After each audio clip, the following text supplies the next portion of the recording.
2011, Shasta Trinity National Forest, California. A young boy enters a cave with his grandmother.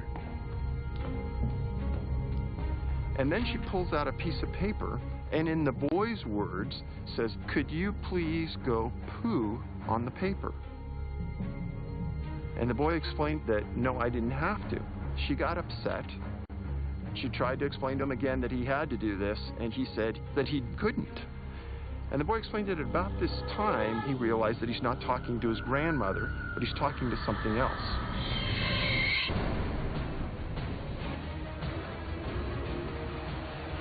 This is National Park, Secrets and Legends. Towering 14,000 feet above sea level, Mount Shasta is the tallest volcano in California. Many believe the mountain is also one of the most sacred places on Earth, a mecca for those seeking spiritual transformation and enlightenment. But it's also a place that may hide deep, dark secrets. November 2011, 19-year-old Michael Falvo ascends Mount Shasta on a spiritual quest with a New Age religious group. It's a 14,000-foot climb that takes 10 hours to complete. They came back down after going up and putting their stones on the mountain. He was walking down the hill. He had his shirt off. He got to the bottom. He looked back up the hill, took his shoes off, and went right back up. Michael's sudden departure is without reason or explanation.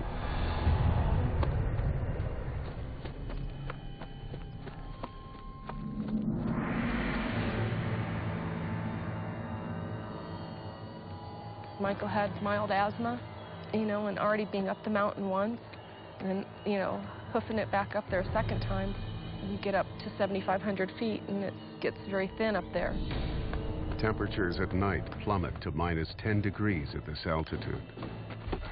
And Michael is all alone, with nothing to protect him from Mount Shasta's deadly elements.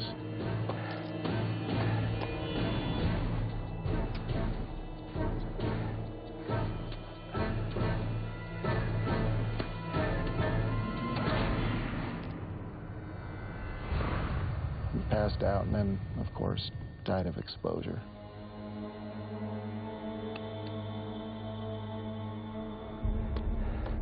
Michael's parents are dumbfounded. Their son's behavior is so out of character, they suspect that drugs might have played a role. I called the coroner and demanded that they do a full tox screen. It came back negative, nothing, not even alcohol. And I think that raised more questions. Questions about Michael continuing to climb up the mountain at night, as if being summoned by an invisible power. Mount Shasta has always been known for its unique and inexplicable forces. Mount Shasta, this area around here has been inhabited since the end of the last ice age. And the people who have lived here have always venerated it as a sacred mountain because of the spiritual energy here. Mount Shasta is known worldwide as a spiritual energy vortex.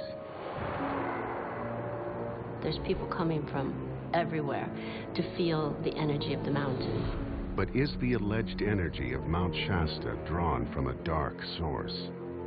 Because what happened to Michael Falvo isn't the only strange incident that occurred here.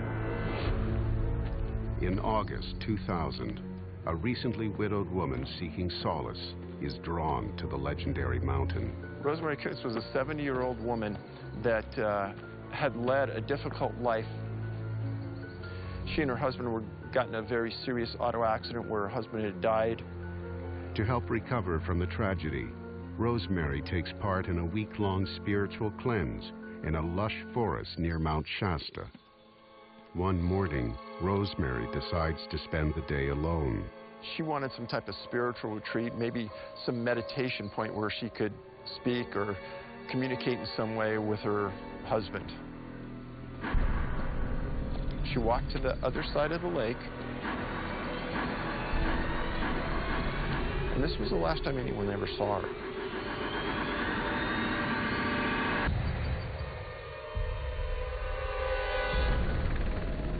By sunset, Rosemary hasn't returned, and a massive search begins. 150 searchers scour the area. Helicopters with heat-seeking cameras scan every square mile of the forest. Rosemary has disappeared without any clues. Searcher Grizz Adams begins with the most likely theory, that she was attacked by a bear. Bears will eat everything and anything. So you'll actually find pieces of clothing and backpack and tennis shoes and those kinds of things. You can find that in the bear scat. We searched for many days. We were never able to find any of her clothing, her backpack that she had with her. Nothing ever was found. There was no scene of blood, no tufts of hair in a fight, no skin. There was nothing in that area indicating there was a struggle. Rosemary Kuntz vanished. This is a very, very beautiful location. It sits in a bowl, one way in, one way out. The searchers are completely baffled. There seems to be no rational explanation for Rosemary's disappearance. When they disappear with no trace like that, and it's unsolvable with the information that you have, it stays with you, and it matters. This is not an isolated incident.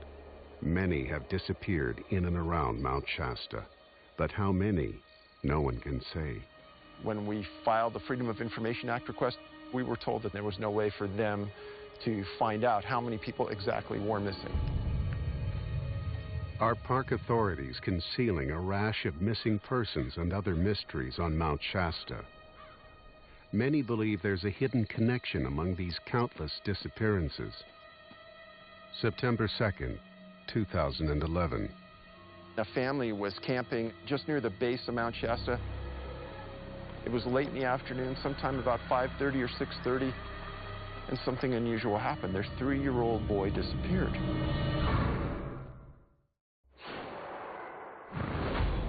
Mount Shasta in Northern California is one of the most stunning national forests in the United States. But could this natural beauty also have a darker purpose? Did Mount Shasta somehow summon a teenage boy to his death and cause the mysterious disappearance of an elderly woman? If anyone ever tells you there's nothing dangerous on the mountain, they're either lying or crazy or stupid. Mount Shasta's Native Americans have ancient legends about strange powers on the mountain's summit. There's things up there that I don't wish on my worst enemy. There is a force to be reckoned with. For thousands of years, the Indians have said, you know, there's all kinds of spirits that can be harmful, you know, to people if you go in certain areas. We've been in existence for a long, long time, and our prayers are still, today, still sacred. And we still do ceremonies on the mountain, and those ceremonies mean something. And you fear the mountain because it could take your life. September 2nd, 2011. A family was camping on the McLeod River, which is in an area just near the base of Mount Shasta. It was late in the afternoon, sometime about 5:30 or 6:30, and something unusual happened. The family's 3-year-old boy is somehow separated from his parents. And the family got concerned because in this region, there isn't a lot of places to disappear to. There's big, big trees, there aren't a lot of small bushes, and the river isn't exceptionally large. He ended up in a cave underground somewhere. For reasons the boy does not understand, his grandmother is waiting for him in the cave. Would you like to go on a walk with me? Yes. She takes him far from where anyone can hear or see them. And then she pulls out a piece of paper, and in the boy's words, "Could you please go poo on the paper?" And the boy explained that, "No, I didn't have to." She got upset. She tried to explain to him again that he had to do this, and he said he didn't and he couldn't. Just then the boy fills with fear. He realizes that he's not talking to his grandmother. He's talking to something else. The boy is too young to understand who or what she is, but even at 3, he senses that she isn't human. 5 hours pass. The boy wakes up on a path in the forest, half a mile from where he went missing. He has no idea how he got there. The boy is 3 years old. For a 3-year-old boy to come up with this story on his own without going through the experience is pretty hard to believe. Luckily, the boy is not harmed, but once back with his family, something very unusual occurs. The story goes that the boy went back home, and a few days later he met with his grandmother. As the boy describes his experience, the grandmother has a chilling realization. She was camping in the exact same place where the boy was found 3 weeks earlier. Sometime during that night, she awoke to a stinging sensation at the base of her neck. And she asked her friend to look at her neck area. Her friend stated that at the base of that neck, right over the spine, there was a puncture mark with a small amount of blood. Is this just coincidence, or is there a link between the strange mark and the entity posing as the boy's grandmother? There could have been some type of DNA taken from that spinal puncture mark and helped orchestrate this entity to look like a grandmother. Did the entity want the boy's feces in order to clone him too? Mount Shasta's Native Americans have ancient legends that echo this bizarre story. What I've learned from my grandparents and my mom and dad is that I wasn't to go above the tree line. So I asked them, well, what was the consequences if I went up there? And they told me I'd either get taken by the people that lived up there, the big people getting taken right out of there.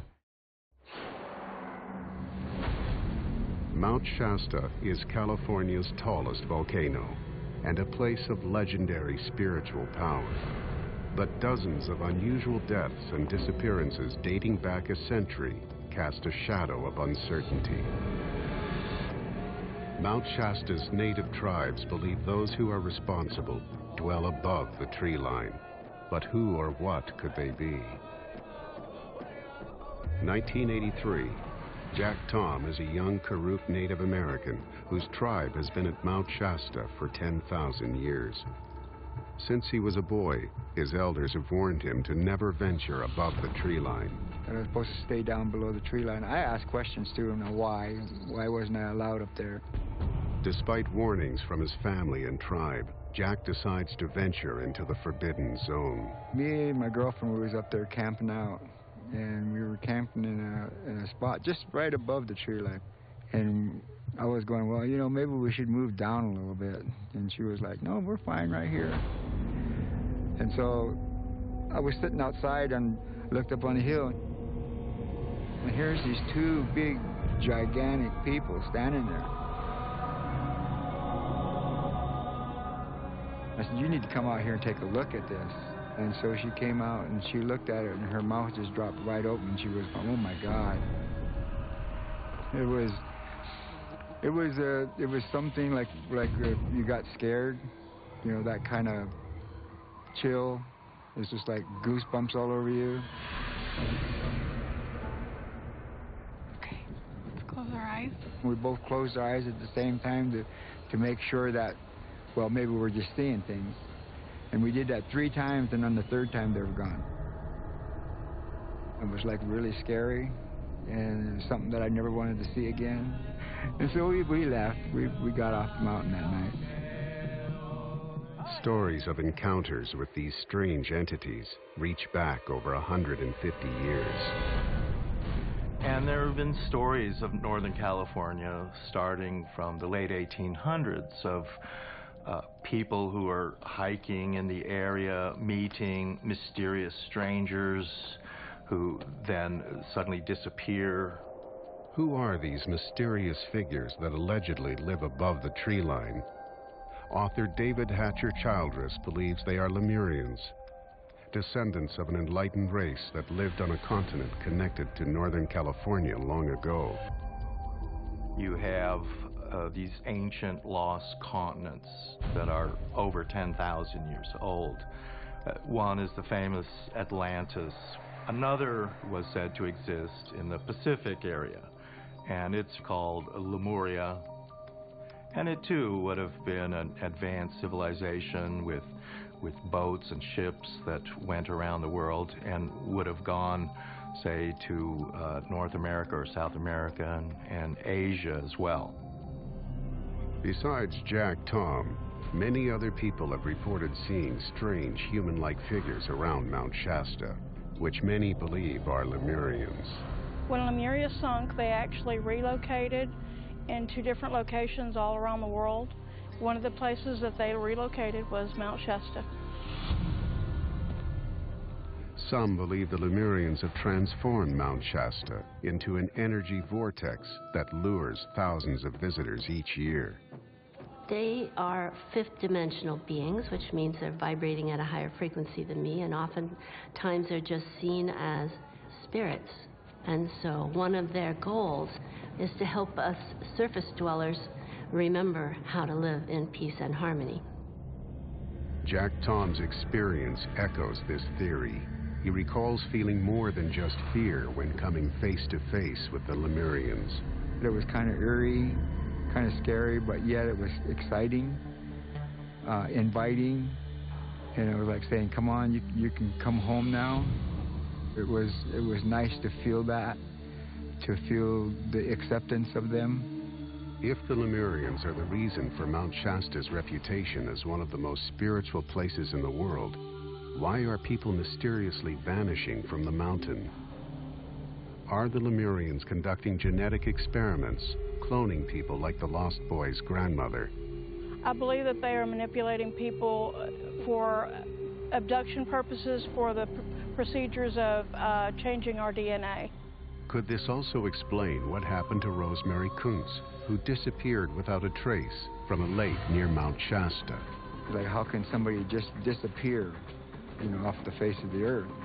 And the only ways that can happen is if something spiritual happens and they transform or go into a different dimension. Some believe the Lemurians are also responsible for the bizarre death of Michael Falvo, who acted as if he was summoned up the mountain. Was this a Lemurian abduction that went wrong? Some people call them Lemurians, some people call them aliens, some people just call them spirits, but they are demonic.